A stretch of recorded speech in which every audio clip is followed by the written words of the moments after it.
Rússia, cidade de Revda, região de Sverdlovsk, 6 de janeiro de 2020. Um táxi se aproxima de um dos prédios residenciais na rua Tsvetnikov. O homem que saiu do prédio parece abatido, como se tivesse passado a noite sem dormir e cheira a álcool, mas isso não surpreende o motorista. As festas de Ano Novo estão a todo vapor. Nesses dias há muitos passageiros assim. O homem carrega uma bolsa preta pesada nas mãos e a coloca no porta-malas. O motorista pergunta para onde ir. O homem responde para as garagens, Cooperativa Chassovskoy 2. O carro começa a se mover. As ruas da cidade estão praticamente vazias e o táxi chega rapidamente à cooperativa. Atrás das garagens também está vazio e há uma camada profunda de neve intocada. O homem paga e vai pegar sua bagagem no porta-malas. A grande bolsa preta parece pesada e mantém bem a forma, observa o motorista de relance. Com certeza há algo duro dentro dela. Quando o carro desaparece de vista, o homem pega a alça da bolsa e coloca a correia sobre o ombro. A bolsa realmente é pesada e fria. O homem afunda quase até o joelho na neve, logo atrás das garagens, mas continua andando em direção à estrada, ao rio, atravessando os terrenos baldios. Depois de 100 passos, ele para, coloca a bolsa na neve, coloca as luvas e abre o zíper. A luz aparece em pedaços de carne amarelo avermelhados, um cadáver humano esquartejado. O homem pega um pedaço, um pé decepado, e metodicamente o enterra mais fundo na neve. Prontão, ele olha ao redor, não há ninguém, e continua andando, parando de vez em quando para tirar da bolsa mais e mais partes de corpos e órgãos. O nome do homem é Andrei Ivanov, ele tem 53 anos. Na bolsa preta em seu ombro está o corpo de sua mãe em pedaços. Ele passou a noite passada serrando a mãe em pedaços. Andrei Ivanov nasceu em 1967 na Ucrânia e era o mais novo de 2 filhos na família. Praticamente nada se sabe sobre seus pais ou sua infância. Ele não era próximo de sua irmã mais velha, Svetlana. Ivanov não era casado e também não tinha filhos. Até 2019 ele morava e trabalhava principalmente na Ucrânia. Sua irmã e mãe, Anastácia, nome alterado, moravam na cidade de Revda, na região de Sverdlovsk. No meio de 2019, Ivanov, por algum motivo, deixou a Ucrânia e foi para Revda. Ele se instalou na rua Tsvetnikov, no apartamento de sua tia, onde sua mãe já morava naquela época. A partir desse momento começa a cadeia de eventos que levou à tragédia. A irmã de Anastácia Ivanova, Tatiana Mikiva, nome também alterado, parecia não se importar em ter uma parente morando com ela. As 2 mulheres sempre encontravam assunto para conversar e raramente brigavam. No entanto, com a chegada de Andrei, que na época tinha 52 anos, a situação mudou muito rapidamente. Além das 2 mulheres idosas, agora também morava no apartamento um homem adulto, que precisava ser alimentado, usava água e eletricidade e não pagava 1 centavo por isso. Tatiana, que apesar de já estar em idade de se aposentar, ainda trabalhava, estava disposta a sustentar o sobrinho, mas não por muito tempo. Andrei Ivanov precisava urgentemente procurar um emprego, e ele sabia disso. Nas primeiras semanas, Ivanov foi se adaptando, visitava a irmã, conhecia a cidade e ia se estabelecendo. À noite, ele procurava anúncios de emprego na internet e acompanhava a tarja de texto do canal local. Não havia vagas adequadas. Mas a princípio, Ivanov não se preocupou. No entanto, o tempo passava e ele continuava sendo sustentado pela mãe e pela tia. Anastácia, que no começo ficava em silêncio e esperava pacientemente, certa vez acabou expressando ao filho seu descontentamento. Você prometeu arrumar um emprego. Eu entendo, é bom viver quando outra pessoa te alimenta e te sustenta, mas vamos lá, mexa-se, declarou ela sem rodeios. Ivanov retrucou, a mãe respondeu. Então eles brigaram pela primeira vez. Aos poucos, essas brigas se tornaram praticamente diárias. Tatiana Mikiva trabalhava até tarde e na maioria das vezes chegava em casa quando a irmã já estava dormindo, mas nos fins de semana ela também participava dessas brigas. As duas mulheres logo começaram a chamar Andrei Ivanov abertamente de parasita e vagabundo. A cada dia a irritação dentro dele só aumentava. Procure um emprego, vagabundo, dizia a mãe, mas será que ele não procurava? Só que ele já tinha mais de 50 anos e ninguém realmente o esperava em lugar nenhum. Ao redor havia outros candidatos, cidadãos da Rússia, mais jovens, com experiência. Algumas vezes Ivanov ainda encontrava vagas, carregador, ajudante geral, pintor, mas ele não queria, nas palavras dele, se matar de trabalhar por uma mixaria. A mãe não deixava ele em paz. Ivanov começou a sair de casa quase todos os dias, voltava irritado e às vezes meio bêbado e ia direto para o seu quarto. De novo chegou em casa meio bêbado, passou o dia todo vagando por aí. Até quando isso vai continuar? A mãe se irritou ao sentir o cheiro. Mais perto da noite, Ivanov saía do quarto para cozinhar uns pelmenes para si, sentava-se à mesa e comia em silêncio. Ele não tinha o que responder às recriminações. Ele não podia bater a porta e se mudar para algum lugar. Às vezes, Ivanov simplesmente se levantava, pegava o prato e ia para o seu quarto. Fechava a porta, deitava na cama e tentava dormir o mais rápido possível para não ouvir as vozes irritantes da mãe e da tia. Para comer bem, aí ele aparece, mas ele mesmo não deu um centavo para esses pelmenes, observava a mãe. Acostumou-se a viver às nossas custas, está bem confortável, reforçava a tia. Ele sempre foi assim, irresponsável, continuava a mãe. Nenhuma mulher vai querer viver com ele, com esse tipo de caráter?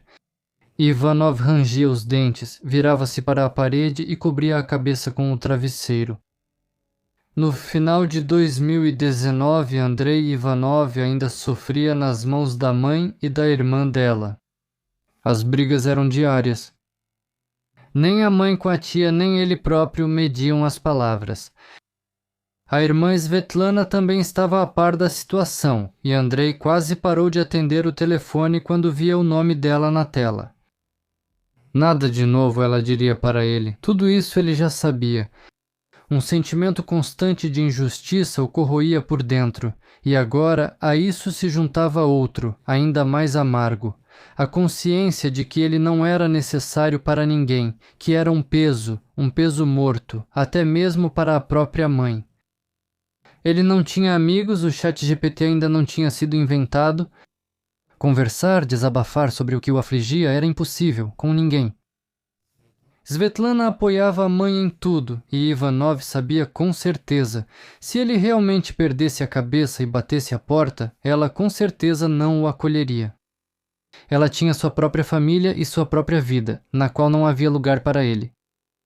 Ivanov não tinha família nem vida própria.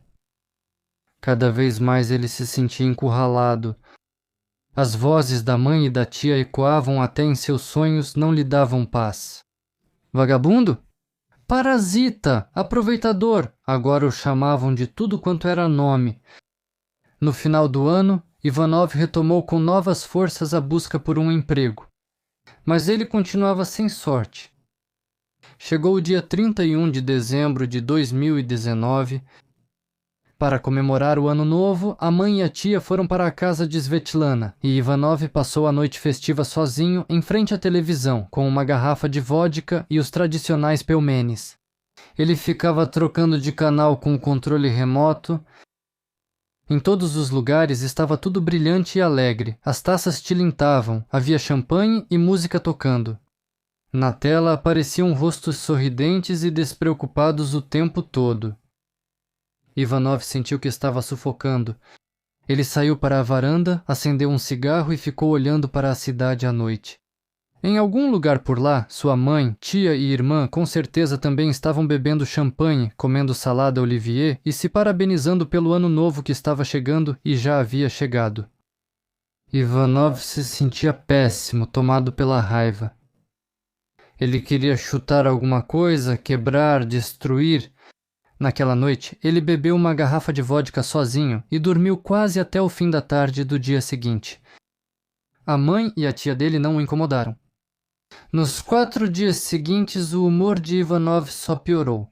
Ele ficava sentado no quarto dele, fumava e respondia de forma rude quando a mãe ou a tia apareciam para perguntar se ele ia almoçar ou jantar.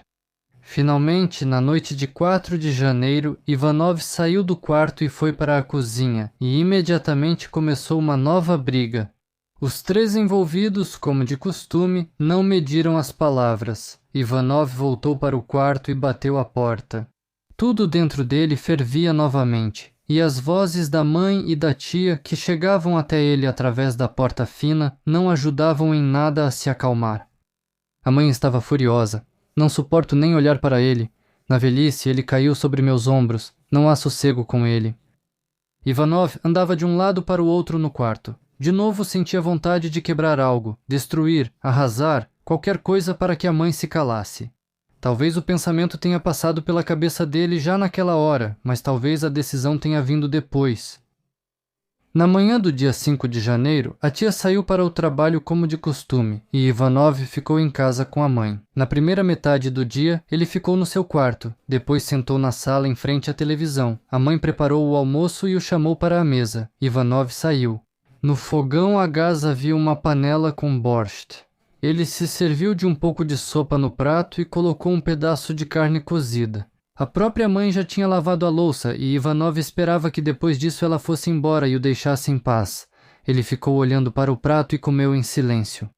Logo a mãe precisou pegar alguma coisa na prateleira acima da porta da cozinha no corredor. A mulher trouxe uma escada e, resmungando, subiu até o alto. Ivanov mastigava melancolicamente, olhando para a mãe, mas não se intrometia.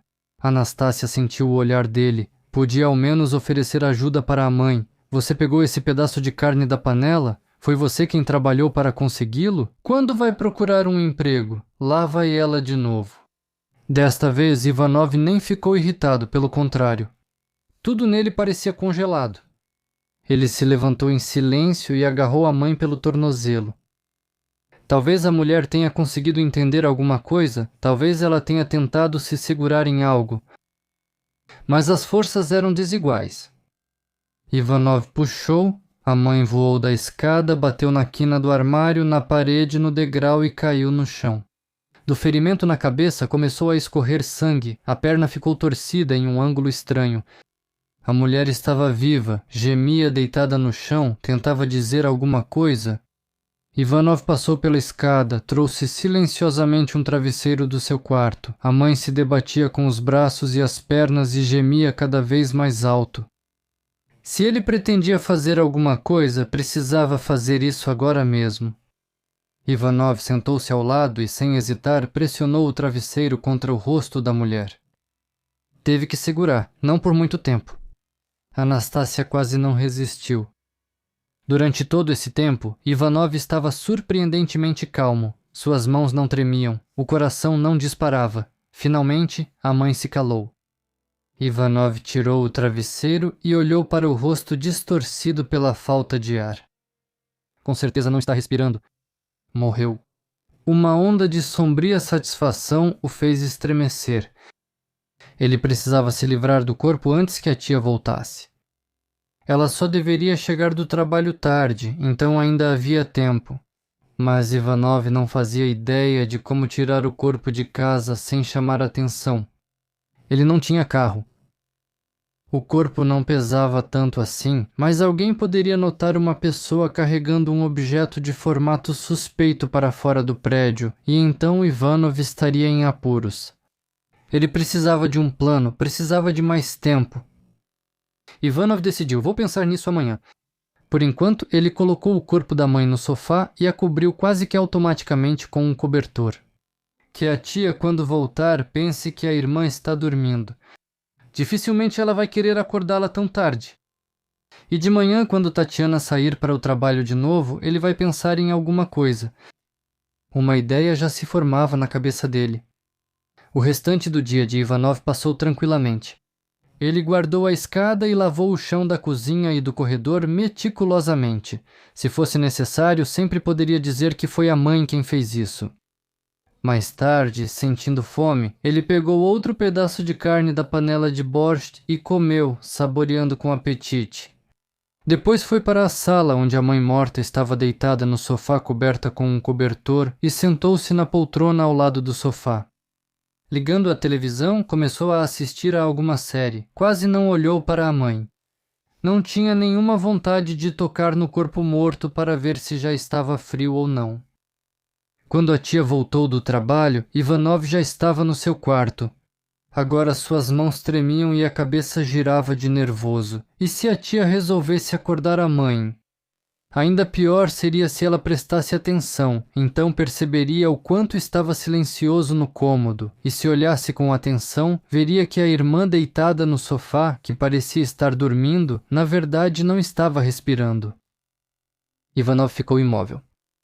Surgiu a ideia de se livrar da tia, agarrá-la pelo pescoço ou talvez esfaqueá-la com a faca que ele usou para cortar carne algumas horas atrás.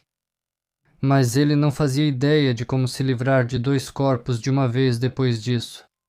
Não, era preciso agir com cautela. Primeiro a mãe. A vez da tia vai chegar depois. Tatiana comeu e quase imediatamente foi dormir. Ela precisava sair para o trabalho às 6 da manhã. A casa ficou completamente silenciosa. Ivanov também apagou a luz, mas ficou deitado no escuro por muito tempo. Às vezes, Ivanov tinha a impressão de que ouvia passos e respiração de alguém no corredor. Ele se levantava de repente. Será que a tia acordou? E se ela suspeitar de alguma coisa? Mas, ao que parece, ele só estava ficando nervoso. A tia estava dormindo, e os mortos não andam pela casa, nem mesmo à noite. Naquela noite, Ivanov dormiu mal. Só quando a tia foi embora, ele se permitiu finalmente algumas horas de sono, pelo menos um pouco de descanso antes de um dia difícil. E o dia realmente prometia ser difícil. Ivanov tirou da despensa uma bolsa onde a tia guardava roupas velhas e sacudiu o conteúdo. O plano era simples. Se não fosse possível tirar o corpo inteiro sem chamar atenção, então seria preciso tirá-lo em partes. A tia tinha um cutelo para cortar carne. De algum lugar surgiu um serrote ou serra. Ivanov desocupou o banheiro e cuidadosamente levou o corpo da mãe para lá. Estava frio sem vida.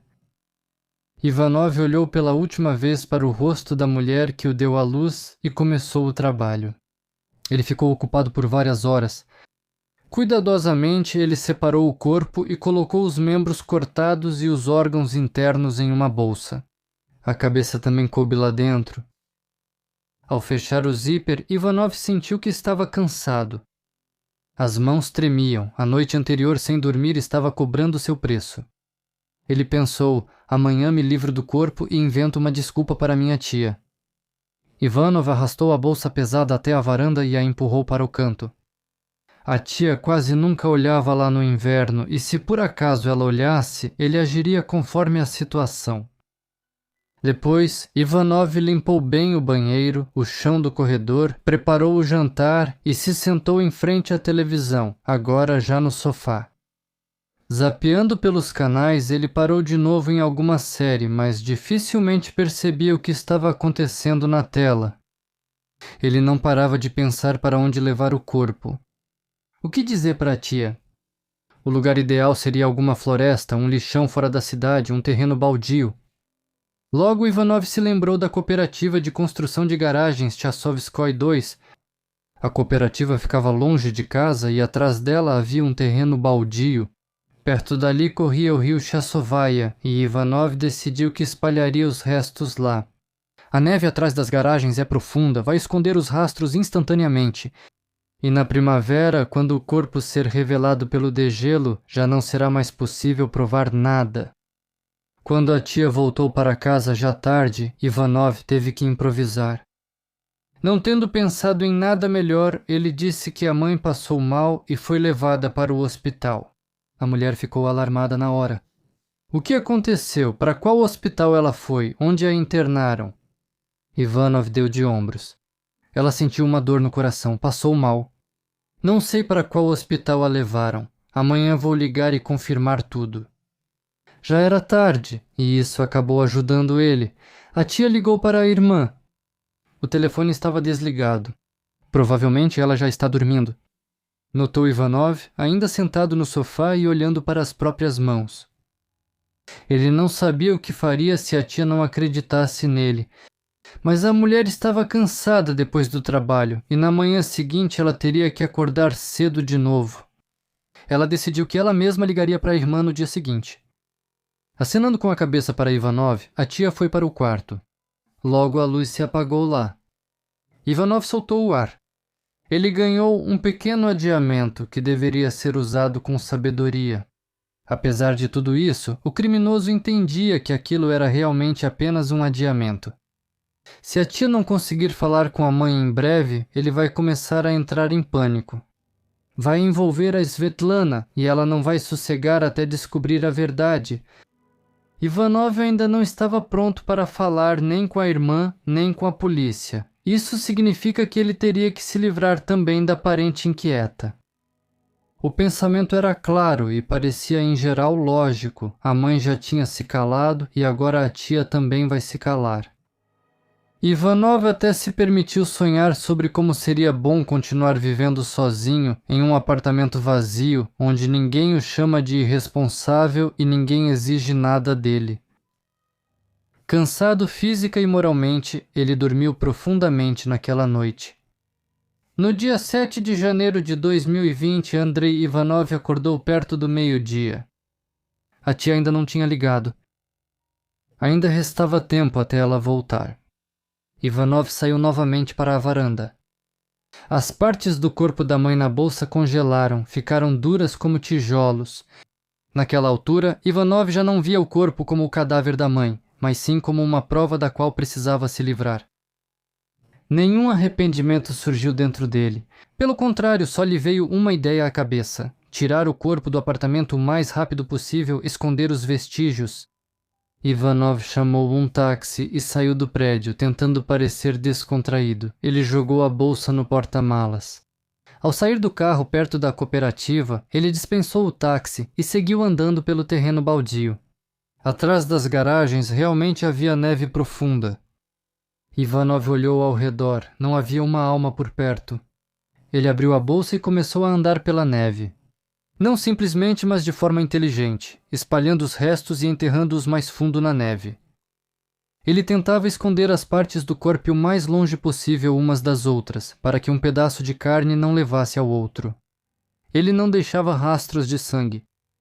Como se descobriria mais tarde, ele espalhou os restos em um raio de aproximadamente meio quilômetro do ponto inicial.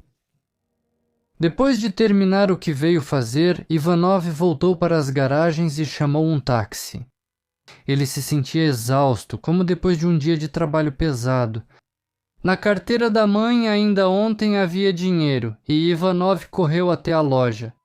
Comprou uma garrafa de vodka, algum petisco. Quando a tia voltou, ele fingiu estar bêbado e dormindo para evitar perguntas, mas não dava mais para adiar. Amanhã a tia ainda iria trabalhar, mas no dia 9 de janeiro Tatiana teria folga. Isso era bom e ruim ao mesmo tempo. Folga? Então no trabalho não vão sentir falta dela? Mas ao mesmo tempo, isso significava que a tia passaria o dia todo em casa, fazendo perguntas detalhadas e certamente pegaria ele mentindo. Era preciso agir. O dia todo, no dia 8 de janeiro, Ivanov ficou em casa. Não saiu para lugar nenhum, estava se preparando. O criminoso decidiu se passar por um estranho. Pouco antes da volta da tia para casa, colocou uma máscara e luvas. Ele pensou em matar a mulher com uma faca, mas Ivanov tinha medo de que houvesse muito sangue, então decidiu estrangular a parente. Ele não sentia nenhum arrependimento nem hesitação. Quando a tia chegou em casa, ele a esperava, escondido no quarto. A mulher tirou os sapatos, foi para a sala e então Ivanov pulou nela com um cobertor. Derrubando a tia no chão, ele a enrolou no cobertor para que ela não se mexesse e depois cobriu o rosto da mulher com um travesseiro. Tatiana se mostrou surpreendentemente forte. Ela resistia, virava o rosto, não permitindo que ele pressionasse o travesseiro contra seu rosto, e não pretendia desistir. Ivanov rosnava: "Eu vou acabar com você", mas não conseguia cumprir a ameaça. No final das contas, ele ficou exausto e ofegante e encostou-se no sofá. Ele tirou a máscara do rosto, pois era difícil respirar com ela. Nada estava saindo como planejado. A tia estava deitada no chão. De algum jeito ela conseguiu tirar o travesseiro do rosto e agora a mulher arfava, tentando recuperar o fôlego e se recompor. Ivanov entendia. A primeira coisa que ela faria depois de se recuperar seria ligar para a polícia ou para Svetlana, e então seria o fim para ele. O homem se levantou com dificuldade. Ainda sem entender direito o que ia fazer, ele foi para o seu quarto. Voltou com uma garrafa de vodka já aberta. Ele não tinha terminado a garrafa de vodka no dia anterior, mas Ivanov não pretendia beber. A vodka era necessária para outra coisa. A tia se mexia e aos poucos ia recobrando a consciência. Ivanov se sentou ao lado dela e encostou a garrafa em seus lábios. "Beba!" A mulher tentou virar o rosto, então ele tapou o nariz dela. Depois de alguns segundos, a tia abriu a boca para respirar e ele simplesmente despejou a vodka em sua garganta. Quando ela tossiu, Ivanov repetiu o procedimento. E assim foi várias vezes, até que ela ficou bêbada e adormeceu. O criminoso se aproximou da mulher deitada no chão várias vezes ao longo do dia. Ele pressionava o rosto dela com um travesseiro até que a tia começasse realmente a sufocar, então soltava. Ele saía, dava um tempo para ela respirar e ter esperança, e depois voltava com uma garrafa para despejar álcool na garganta da vítima. Parecia que ele mesmo não entendia o que queria, tirar a vida de Tatiana ou apenas torturá-la para que ela aprendesse a lição e parasse de fazer cobranças e perguntas. A própria Tatiana nem entendia o que tinha feito para merecer uma punição tão cruel. A mulher não sabia que o corpo de sua irmã já estava há alguns dias jogado na neve atrás das garagens, esquartejado. E a pessoa que tirou a vida dela está agora na mesma sala que ela. A tortura continuou por mais de um dia, com intervalos quando Ivanov se cansava. Finalmente a mulher teve a ideia de fingir-se de morta. Ela ficou mole e parecia ter parado de respirar, e quando Ivanov pressionou um travesseiro contra o rosto dela, não resistiu.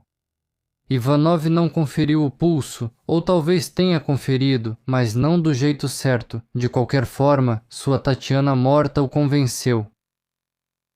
Depois de um tempo, ele saiu do apartamento por algum motivo, deixando sua vítima supostamente morta deitada no chão. Essa foi uma chance de se salvar, e a mulher aproveitou. Mal conseguindo se vestir e calçar, bêbada, mal conseguindo ficar de pé por causa da dor e do estresse, Tatiana saiu de casa. Logo ela já estava tocando a campainha do apartamento onde morava Svetlana. Quando a sobrinha abriu a porta, não acreditou no que via, mas ao ouvir o relato da tia, imediatamente chamou a polícia. Era 10 de janeiro de 2020. A Tatiana Mikeva contou aos policiais que chegaram que o sobrinho a atacou sem motivo aparente e que ele claramente tentou tirar sua vida. Ela se lembrava que Ivanov gritava ameaças. Enquanto a mulher conversava com os policiais, Svetlana tentava sem sucesso ligar para a mãe, que supostamente ainda estava em algum hospital. Ninguém atendia, o assinante estava indisponível. Será que o irmão mentiu? A mulher ficou inquieta ao pensar no que realmente poderia ter acontecido. No dia 11 de janeiro, Svetlana registrou um boletim de ocorrência sobre o desaparecimento da mãe. Os agentes foram imediatamente até a residência da desaparecida. Continua em aberto, porém, a questão de por que eles não foram à rua Tsvetnikov mais cedo quando ouviram o relato de Tatiana Mikeva, mas não há informações sobre isso. Existem duas versões sobre o desenrolar dos acontecimentos daquele dia. De acordo com a primeira versão, Andrei Ivanov estava em casa e os investigadores conseguiram conversar com ele. Ele explicou que a mãe foi levada de ambulância para o hospital, mas não sabe para qual, ou seja, repetiu o que já havia dito para a tia. Ele não forneceu mais nenhuma informação à investigação.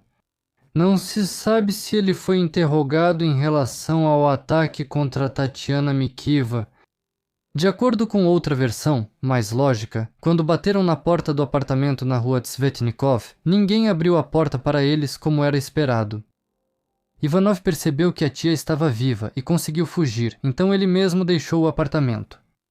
Ele entendeu que tinha cometido um grande erro e que nenhuma mentira o salvaria dessa vez. Juntando todo o dinheiro que encontrou no apartamento, ele comprou uma passagem para Ekaterimburgo e alugou um quarto em um hotel lá. O que fazer a seguir? O criminoso ainda não sabia, mas esperava ganhar tempo. No dia 15 de janeiro, apesar de o corpo de Anastasia Ivanova não ter sido encontrado, o Departamento de Investigação de Revda abriu um processo criminal com base em indícios de homicídio doloso, artigo 105 do Código Penal da Federação Russa. Ivanova desapareceu de repente. Ela não tinha intenção de ir embora, nem motivos para esconder de seus parentes o seu paradeiro. A irmã da desaparecida mencionou a hipótese de um hospital. Ela também foi verificada, mas em nenhum hospital da cidade havia uma paciente chamada Anastasia Ivanova. Isso significa que restava apenas uma opção: crime. Considerando as circunstâncias já conhecidas, o principal e único suspeito no caso da morte de Anastasia Ivanova passou a ser o filho dela, o mesmo que, por razões ainda desconhecidas pela investigação, maltratava sua tia. Andrei Ivanov foi declarado procurado. A situação era complicada. Ele era cidadão da Ucrânia e não constava nos bancos de dados locais. No entanto, a investigação de Revda fez um excelente trabalho. Ivanov foi detido já alguns dias depois, ainda no mesmo hotel em Ekaterimburgo. Ele estava abatido, não resistiu à prisão, e já no primeiro interrogatório confessou sua culpa, declarando que tirou a vida da mãe por antipatia pessoal. Na reconstituição, Ivanov indicou o local onde espalhou as partes do corpo da mãe. Elas foram recolhidas durante vários dias com a ajuda de um cão farejador policial, especialmente treina do Centro de Serviço Sinológico do Departamento Regional de Assuntos Internos. Não conseguiram recolher tudo, mas conseguiram determinar a causa da morte da mulher. Descobriu-se que Ivanov esquartejou o corpo já após a morte para esconder os vestígios do crime, e não com o objetivo de profanar o cadáver. Essa circunstância teve um papel importante na qualificação do ato cometido. Durante a investigação, Andrei Ivanov passou por uma avaliação psiquiátrica forense em regime de internação. Os psiquiatras o consideraram mentalmente saudável e imputável. Isso significava que no momento do crime, ele era capaz de compreender e controlar suas ações. Não se tratava de um estado de violenta emoção. Ivanov agiu de forma fria e calculista. Ao mesmo tempo, o criminoso também foi acusado de uma segunda acusação, ameaça de tirar a vida de sua tia, parte 1 do artigo 119 do Código Penal da Federação Russa. A investigação constatou que Ivanov não atentou diretamente contra a vida da tia, apenas a ameaçou e não levou o ato até o fim de propósito. Os dois processos criminais foram unificados em um só. Ivanov colaborou ativamente com a investigação, ajudando a esclarecer as circunstâncias do crime. Eles não demoraram com o caso, e já em outubro de 2020, o tribunal da cidade de Revda proferiu a sentença contra Andrei Ivanov, de 53 anos. Mas antes de passar para isso, vamos tentar analisar a personalidade de Ivanov. Ele é um exemplo típico de um homem com personalidade deformada, desenvolvido em condições de frustração crônica, isolamento, fracasso social e dependência emocional da figura parental. Seu retrato pode ser descrito por meio de alguns traços estáveis de suas estratégias comportamentais. Em primeiro lugar, imaturidade emocional e uma postura dependente. Ivanov viveu a vida toda na posição de criança junto à mãe. Não constituiu sua própria família e também não teve um emprego estável. Basicamente, permaneceu dependente dos parentes, principalmente da mãe. Os fracassos no novo lugar em Hevda aumentaram drasticamente o sentimento de inadequação que ele não conseguia processar de forma construtiva. Em segundo lugar, autoestima prejudicada e ego vulnerável. Um sentimento constante de vergonha e humilhação. Não me aceitam, me consideram um fardo. A combinação da falta de apoio e das críticas externas levou ao acúmulo de estado afetivo tóxico. Uma mistura de agressividade, desespero e sentimento de rejeição. Em terceiro lugar, rigidez acentuada e um repertório comportamental limitado. Ivanov não conseguiu se adaptar às novas condições, recusou um trabalho de baixo prestígio e se fechou em si mesmo. Suas ações tornaram-se cíclicas e rotineiras, pelmene, televisão, vodka. E sair da zona de conforto, por exemplo, até mesmo uma mudança de residência, levava ao agravamento do conflito interno. Em quarto lugar, baixo controle de impulso e agressividade reprimida. Ele não expressava raiva diretamente, mas a acumulava durante meses e no final ela explodia em forma de violência brutal. Primeiro, em meio a um distanciamento frio e depois com elementos de um jogo sádico e de maus tratos contra a tia. Em quinto lugar, uma característica psicopática, a ausência de empatia no momento da ação. Ivanov demonstra uma frieza impressionante tanto ao tirar a vida da mãe quanto ao esquartejar o corpo dela. Ele age de forma metódica, sem demonstrar sinais evidentes de remorso. Isso indica um congelamento emocional interno, uma possível dissociação que o ajudou a realizar as ações quase sem peso na consciência. Em sexto lugar, arrependimento tardio. Após a prisão, ele demonstrou arrependimento, admitiu a culpa e pediu perdão. Isso pode indicar ou um retorno ao contato emocional após um colapso, como acontece com pessoas com perfil depressivo dependente, ou um comportamento estratégico no tribunal. Os possíveis diagnósticos não oficiais, é claro, e apenas prováveis, mas com base na estrutura do comportamento, são, em primeiro lugar, transtorno de personalidade do espectro dependente e evitativo depressivo, longa incapacidade social, evitação de responsabilidade, passividade, medo da solidão. Em combinação com um surto repentino de violência, indicam uma forma patológica de dependência que perdeu características adaptativas. Em segundo lugar, transtorno de adaptação com reação depressiva prolongada. Ele se encontrou em uma situação de estresse, mudança de cidade, desemprego, a qual não conseguiu reagir adequadamente e acabou entrando em uma depressão prolongada, com irritabilidade acentuada, fantasias agressivas e, ao mesmo tempo, pensamentos sobre suicídio, sendo essas fantasias projetadas externamente para a mãe. Em terceiro lugar, é possível que haja um traço de distimia ou depressão crônica latente. Ele existia em um cenário cinzento de esgotamento emocional, onde raiva, tristeza, impotência e cansaço se alternavam, sem encontrar saída. Em quarto lugar, traços sádicos de personalidade, não como diagnóstico, mas como um padrão comportamental. O comportamento com a tia inclui elementos de tortura, demonstração de poder, humilhação diante da própria fraqueza. Ele a levava ao estado de pânico, fazia-a beber vodka, a sufocava e não a soltava como se estivesse brincando com a vida dela. Isso já não é apenas uma forma de calar, mas uma perversão de poder e controle. Assim, Andrei Ivanov, um homem com adaptação social prejudicada,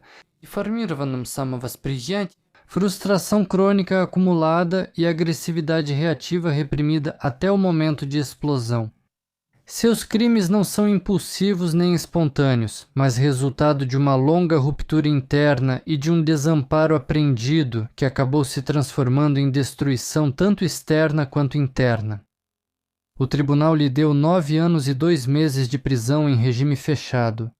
Por crimes semelhantes, a pena pode chegar a até 15 anos, mas o tribunal não identificou circunstâncias agravantes. Svetlana não insistiu em uma punição severa para o irmão. Ivanov não tinha antecedentes criminais, e além disso, o tribunal considerou, como circunstância atenuante, o fato de ele ter se entregado voluntariamente. Em sua última palavra, Andrei Ivanov pediu perdão à sua irmã e à sua tia. Ele realmente se arrependeu do que fez. No entanto, a sentença lhe pareceu severa demais e ele tentou recorrer, mas a instância de apelação manteve a sentença sem alterações. O criminoso foi levado à colônia penal. Em março de 2025, Andrei Ivanov enviou ao tribunal um pedido de redução da pena.